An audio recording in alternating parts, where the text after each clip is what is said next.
What's up, guys? I want a bag of 128 meat. Oh, Nothing wrong with me! Because my trauma lives in here too! why do I always put my foot in my mouth? Alright, so what? Where's up? Is that the camera? Alright, so what? So what's up? So I'm back. So what? Like I'm just saying. Like, has it been a year? Has it been 2? I don't know. I came back. Maybe I just had nothing to talk about. Maybe there was just nothing going on to talk about. That's not true. There was a lot going on to talk about. I will say, I came back because of Vingalo. Do you know about who that is? No, you don't, because only myself and my family know who Vingalo is. So Vingalo is a robin, aptly named by my 3-year-old daughter. Vingalo is a robin that methodically, seemingly in some kind of meaningful rotation to only her, taps all of our windows in the mornings, like early morning to late morning, really anytime before noon.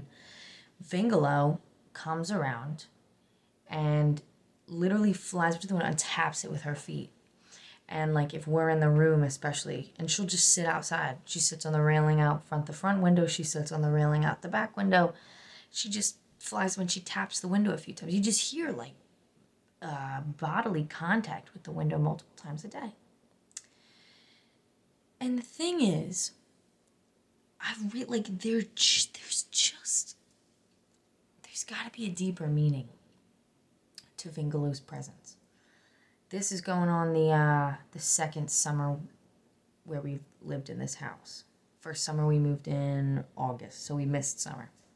Last summer we were getting our footing. And it's not summer yet, but what can I say? I'm a woman of extremes. It's winter or summer. It's not spring can kiss my ass, because it's not even really spring, is it? It's either winter or summer. I live in Pennsylvania, so there's no middle ground ever. And there's just got to be some kind of deeper meaning. There's got to be something more to Vingalo. I'm thinking, and I can't just like find what it is that's so deep. So I figured, I do my best thinking when I'm talking to what feels like nobody and everybody at the same time. So I will say, my children love Robin in the Rain. What a saucy fellow. Robin in the Rain, mind your socks of yellow, running through the garden on your nimble feet. Do you see what I'm saying? And I believe in manifestation, and my kids manifested a literal robin, a saucy ass fucking robin that comes to our home and vandalizes and assaults the exterior of our home. I'm actually like extremely emotionally attached to Vingalo, and I remember last year saying she wants something, like she needs something, like she must be in trouble, like she must need help. And that's like a Disney complex, I think. It's only one Robin. It's only one. Like I look at her, I can tell. We live in a town that reminds me of my childhood for 2 reasons. One, there's hella white trash. It's so, like, there's a lot of just, like, classic Pennsylvania true white trash. True white trash. We have who I call this woman the mayor. She walks down the street, and before y'all gotta know, I say none of this with any judgment in my heart. This is comfortable to me. These sorts of people, this sort of behavior. Hold on. Speaking of white trash, there's a bright light outside my house. And there's this guy who parked his huge truck. They just moved in a year ago, next door. The guy stays home all day in his pajama pants. And they just bought a shed, and he just bought I don't know anything about motorcycles. It looks fresh as fuck. And his wife and his 2 teenage daughters go to work every day. And he literally stays home in his red plaid ass pants all day. And I'm a stay-at-home mom. So I was just wondering if that light was him turn. And he has this huge monster pickup truck that usually he parks out back. And I noticed for the first time today, it says, it's lifted, it's all shiny. And it literally has a sticker on the window that says, locally hated. What the fuck, dude? You just moved here. I thought we were I thought out of this 4 house, 1, 2, these few houses, I almost thought we were a little trashy just because we don't really we have toddlers. We just leave the tricycles and the fucking bicycles out. I don't know. Not right on the side, just you don't really I have my fall doormat and my Christmas doormat hanging on the railing on my porch. I haven't brought them inside. I don't want to. Everyone's wiping their fucking feet on it. So my whole point is, I don't remember what the whole point was, but that one point was that the bright lights, I'm this is either E.T. Talking about my kids manifesting shit. My kids love E.T. So I'm either my kids are manifesting E.T. right now, or Vingalo, or they're, or it's the man moving his truck. Because I heard the one neighbor yelling at the other neighbor. She's like, not to be a bitch. And I'm walking inside my house and I'm and I'm scared of confrontation. So though I turn around, I broke my neck turning around thinking what are you going to say to me? I want to be friends with these people. I contemplate baking 300 brownies and just going up to every door and be I'm so sorry. I feel I owe I say this to my friends a lot. Here's how my anxiety works in tandem with my self-worth. I feel I owe everyone in the room at least $5 or $10. That's how. Go out with me one night. Go out with me to my regular karaoke spot for one night. There's about 6 people. 1, 2, 5 or 6 people that I genuinely like. I'm sure there's a couple people who maybe would tune into this. Obviously, you're my friends because that's what friendship is. But I come in there and I'm acting I owe everyone $10 or $11. I'm going in there with the hugs, with the asking about their kids, and we don't have kids, and I'm I'm just kidding. And then I'm now I owe them 20. And so thinking of my awesome karaoke homies and some of the white trash people that come in there who are or may not be my homies. So the mayor walks down the street, right? I'm getting back to why this place reminds me of my childhood. You just gotta see, I'm in the zone. I knew if I came back to making my podcast, I'd be in the zone. So this mayor walks, and she's just this she has curly hair, and she has a tote bag, the kind that my mom used to pick up off the rack at Five Below and then put all the stuff that she was gonna steal from Five Below in it.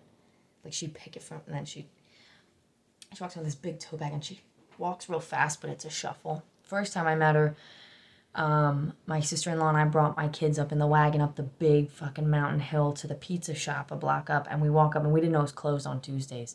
And as we're walking up, she's standing out there staring in the windows. And we're and she's no, it's closed. And we're it is? It's what? And she's ain't nothing you can get around here on Tuesday. Cigarettes and beer. You're not getting any pizza, I'll tell you. So, no, I know Tuesdays just cigarettes and beer. I'm pregnant again, so counting down the days till cigarettes and beer with the mayor. And then the 2 other times I saw her, the one time we're in the snow, right? And I have this big dog. He's a good boy, though. He's a certified trademark copyrighted good boy. He has anxious eyebrows. all the time. Like, that's how he looks all the time. And, like, but he is really well behaved for the most part. But then also he will run. He gets excited and he'll, like, run at someone. He would never hurt anyone. But he barks at people and then he runs at them. And usually he's good, but it snowed. And he knows not to go on the road, but it snowed. So the whole place was white. So I can tell he thought I have a free pass. And I'm sitting outside. My youngest daughter is probably less than a year old. And my older daughter is, 2, going on, maybe 3. Maybe she just turned, she's 2. And we're outside. And we're sitting there in the snow and she's walking by. She can't not talk to you if she walks by. And in a way I'm like that. I relate. But in another way it's like to an extreme. She walks by. The dog runs up to her. He's scared. I mean, he looks scary. There's a reason I keep him with me wherever I go with my kids, because no one ever fuck with us. With this dog, they'd say, okay, well, I'll steal the next kid. You know what I mean? They're not going to take my kids. He runs up and she's like, oh, you ain't going to hurt me like that. I know that. She looks up and she looks at my kids. She goes, first time out in the snow.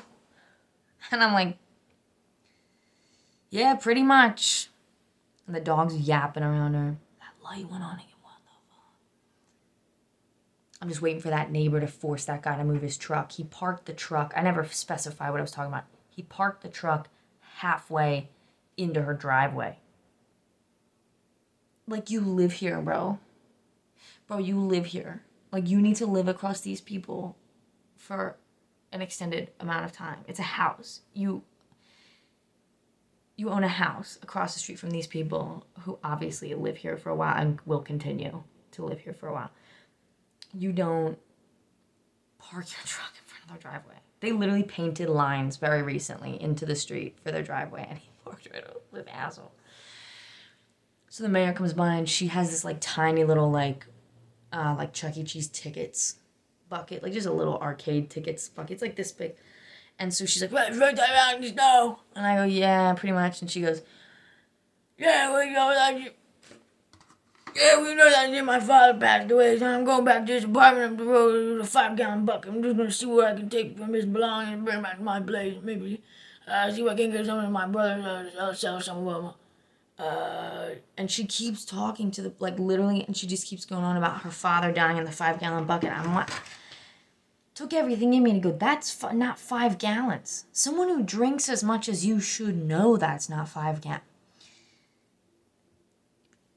You never bought a gallon of Joaquin's bottom shelf for $10, dude? That's not 5 gallons. That's not 1 gallon.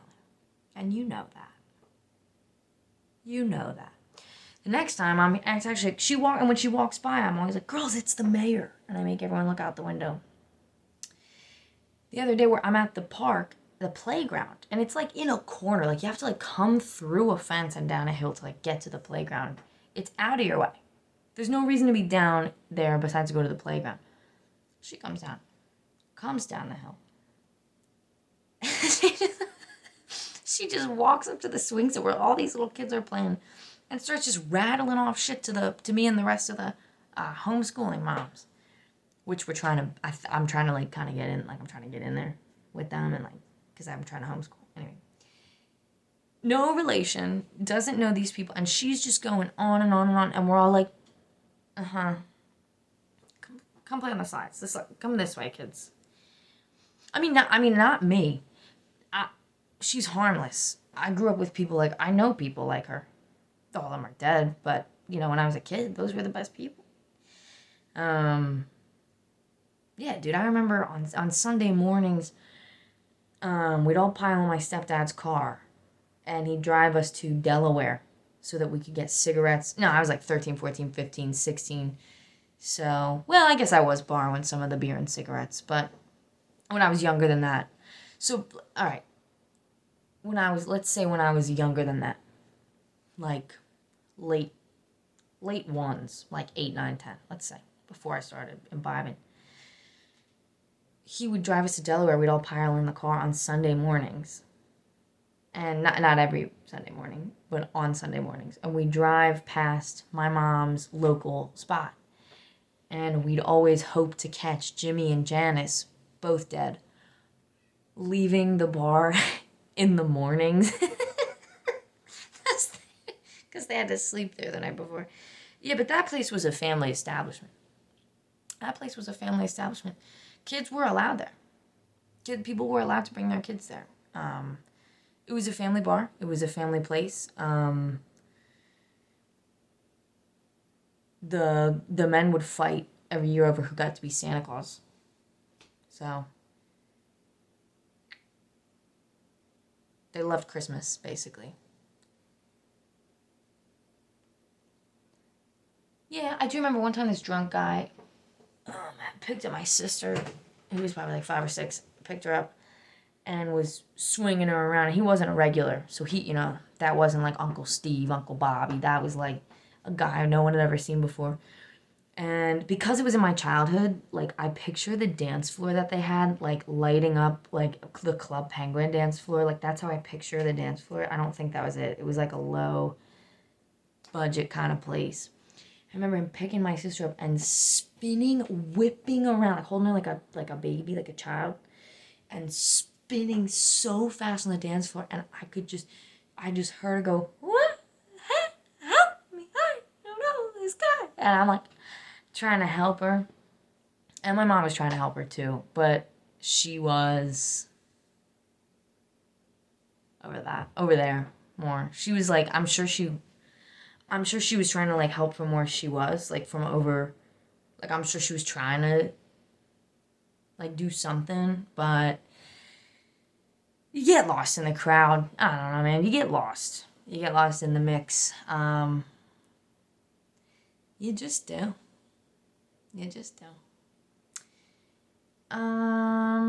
Yeah, and that's part of the reason why this place reminds me of my childhood.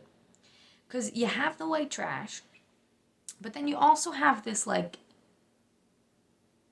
after I lived in a house for a little bit when I was a kid. So you'd have, like, the established neighbors. But from a kid's perspective, it's a little different. So, though I still feel like a kid, like, I still call the guy across the street Mr. Lenny. Though we are both homeowners and parents and, like, adult, like, I'm literally like, Mr. Lenny, like, Mr. Lenny's outside. Like, say hi to Mr. Lenny, girls. You have, like, the established people, like, the characters. So that's the other thing is, then it reminds me of Animal Crossing. Because you go up the hill, there's a church right there. I don't, like, go, but the bells ring. And if anyone's ever played Animal Crossing, you know,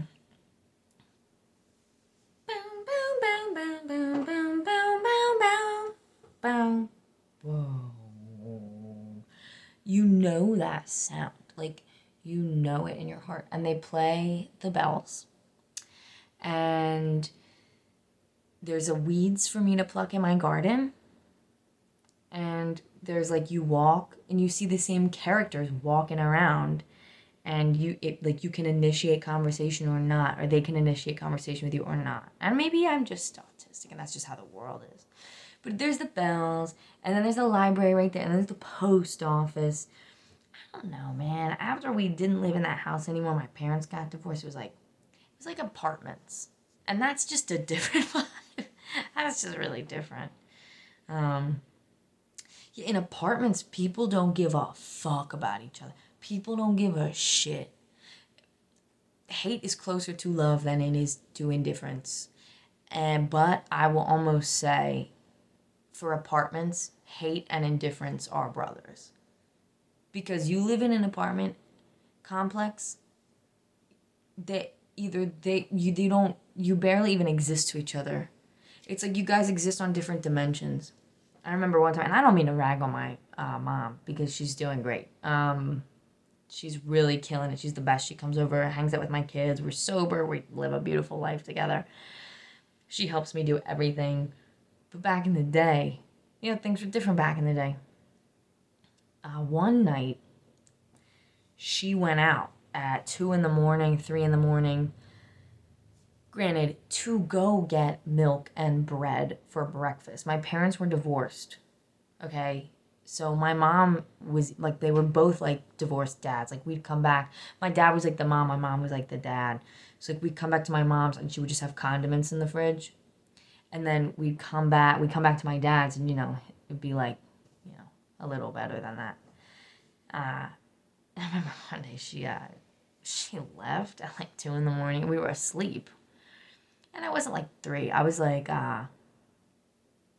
probably 8 or 9, and my sister was probably 6 or 7. So like that's not too bad. Like that's not like a crazy age to like leave your kids in a locked apartment. You know what I mean? I don't know. But like the front door locks and then your door locks, and I don't know. Wow, I was 5 minutes up the road. Stop, eat some milk, some bread, some donuts. I don't know. You come back, and she comes back, but before she came back, I woke up. And I was like, this is it. Like, she left to go to the biker bar. Like, she's going to see her friends that I don't like so much. So I go upstairs, and there's a young couple living upstairs, probably in their mid to late 20s. And I run. There's only 2 people in the apartment complex, and the landlord downstairs, who is deaf from the war. I don't know. I think he just didn't like anyone.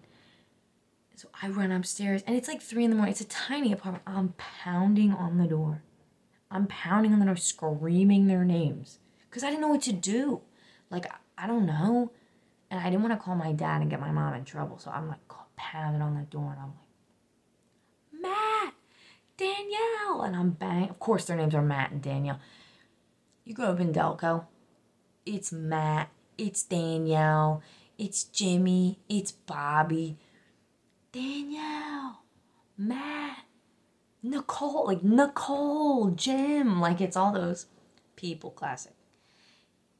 It's really, I was pounding on her for like, I'm insistent. I am persistent. I am consistent. I am insistent. And I always was. Panic, Danielle. No one came.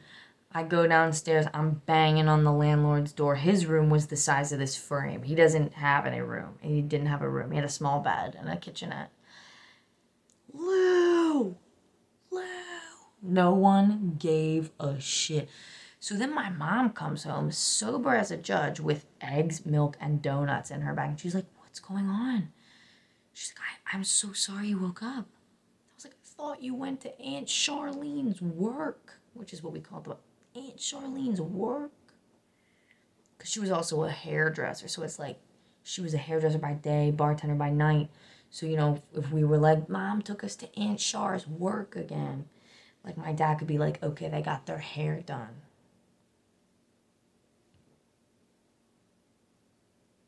That's the way. I thought you were at Aunt Char's work. She was like, I would never do that. It's closed. It's Sunday. Even Jimmy and Janice are not there. You would hope. Yes, this place really feels like home, Yeah, there's actually a bar up the road. It literally, if I could see through walls, I could see it. If I could look out that window right now, I would see it. It's called The Garage. The Garage. The Garage. The Garage. And, yeah, like I think you gotta literally open like a industrial sized garage door to get in. Cause when I was in my real drinking days before I was pregnant, I would stand in the corner of the road. I'd take the dog for a walk. I would actually run. I would go for runs at like 1 or 2 in the morning, and I'd listen to the Nutcracker soundtrack. The kids are... Listen, I'm not pulling an Aunt Char's work like my mom. I'm not doing that. My husband does second shift. My husband, Caden, gets the kids to bed. So they're 2 and 3. They're good. They're really good kids. They don't wake up in the middle of the night unless they're sick. And the bigger one, they're both potty trained, but the bigger one, they still wear pull-ups to bed. Like, it's none of your business. Oh, I'm telling you this. Sometimes they get up in the middle of the night, but rarely. So I'll go for a run with the dog. Caden, he's like, go, do your thing. Have a good time. Little does he know I'm sitting at the corner of my street going, how the fuck? How would I get in there? And I'm like watching to see like if anyone goes in or out. It's just the same 5 cars there. You can see the lights bumping and the music, and the cars never leave. No, the cars never leave. Jimmy and Janice should have lived here because they don't leave. So except on Tuesdays, all you can get around here is a beer and a cigarette, but not from there. All the businesses close on Tuesdays. There's something to this town. Something fucking about this place, bro. See, because then right up the road, it's literally Appalachia. Like Appalachia, dude. Literally up the road, we're in Appalachia. My father-in-law lives 2 minutes up the winding road. He's got literally a pond into a waterfall into another pond in his yard. And like 5 minutes away, there's like this mountain road. And you literally drive through the fucking Appalachian Mountains. So it's like country, town. And then there's one road like up here that leads to anywhere. We got the CVS. We got the China Walk, cash only. You got a few pizza places. You got the Dollar General. You got all these weird like auto places or like gun. One is like gun, stone, archery, masonry. It's like one place and it's like it's a massive pile of dirt with a small shack. And I'm like,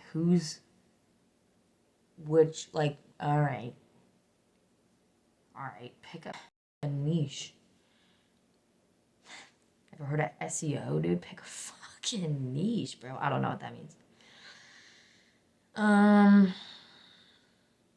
But yeah, man. So I wonder if I manifested this place the same way my kids manifested Vingalo. A little saucy robin in the rain to come and leave her little nasty poop-covered little footprints on the windows. And she taps her body on each one, and she'll do it like 5 or 6 times on each window. And if you leave the room and go to the next room, I don't think she can see in the glare. I don't think she can see. And she's not flying into them. Like, it's not that she's making a mistake. She doesn't do it once a week and she's stunned. She does this every single day, starting like a week and a half ago. Every single day. She does this on every window. Every single window. Multiple times in a row. And on the back window, because she took a shit on her perch and then stepped in it, she goes and she hits the window, and I can see little foot. You can see her. She actually clings onto the screen, which isn't great. We just got a new window, bougie, and that's not great. That she's clinging onto the screen, but I just feel connected to her, and I feel like there's just something, man, something special about that bird, dude. And I think my kids probably manifested her. Because we love robins. And we loved all the little critters. That's the other thing, is like there's so many critters in this little town. And maybe I manifested it for myself. You know, this place. This little place that reminds me of Animal Crossing. Which, due to the variables and factors of my childhood, Animal Crossing Wild World was like, that's where like the safe place was in my childhood. Like there was no, like that's... It was either that or Aunt Char's work. So.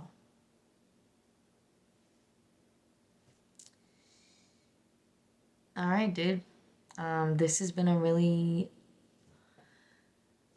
good experience for me. It's been really cleansing time. And just feeling that energetic drain from saying everything I didn't know I needed to say, but had to come out at some point. Oh, and I hope you guys like my new thumbnail. Or my new whatever, my logo. That's the logo I made before was like the first thing I ever made on Canva. And then I had an Etsy shop. The whole time I wasn't doing a podcast, I had an Etsy shop, which was I should have, but it got shut down permanently for copyright infringement. intellectual property, yada, yada, whatever. I was making some cool fucking stickers. So, and I don't want to steal other people's art, but like fair use. And it was billion-dollar corporations that I was using. It was TV shows. I was making fandom stickers from TV shows that I like, and I was editing them to shit. They were like deep fried meme stickers from The Sopranos and from Severance, and I was gonna start working on Breaking Bad. But and I thought I learned. I thought I read up on fair use and how to use it. But then I got shut down, and they did give several warnings. But the thing is, they'd email me a warning with the subject line would be like first, Etsy would email me 80 fucking times a day. So I stopped looking. I just stopped looking at the emails because it was like flower emoji, like spring savings, these small businesses, blah, blah, blah. And it's like tips for vintage sellers. And then it would be like, you're breaking the law. Like book emoji, you're breaking the law, gavel emoji. And I'm like, ugh, I didn't see it. I should have looked. I should have been more responsible. I'll take full credit for that. But I made some really cool designs, so I'm wondering if I can't do something with that eventually. Just email Ben Stiller or something. Email James Gandolfini's wife. Email Catherine O'Hara, basically. If you get that reference, you're a real one. And then, yeah. So hope you like my new, podcast banner. I don't know. The picture that I put, the thumbnail, but it's more than that. It's like the podcast, it's like the symbol of what it all means. Yeah, dude, I'm drained. I'll let you go. Thank you so much for listening, and I think I want to be back more. I think I want to be back around again. Look out for some more Mama Kazi karaoke singing videos as well, because I think I'm done being depressed. So, see you later. Bye.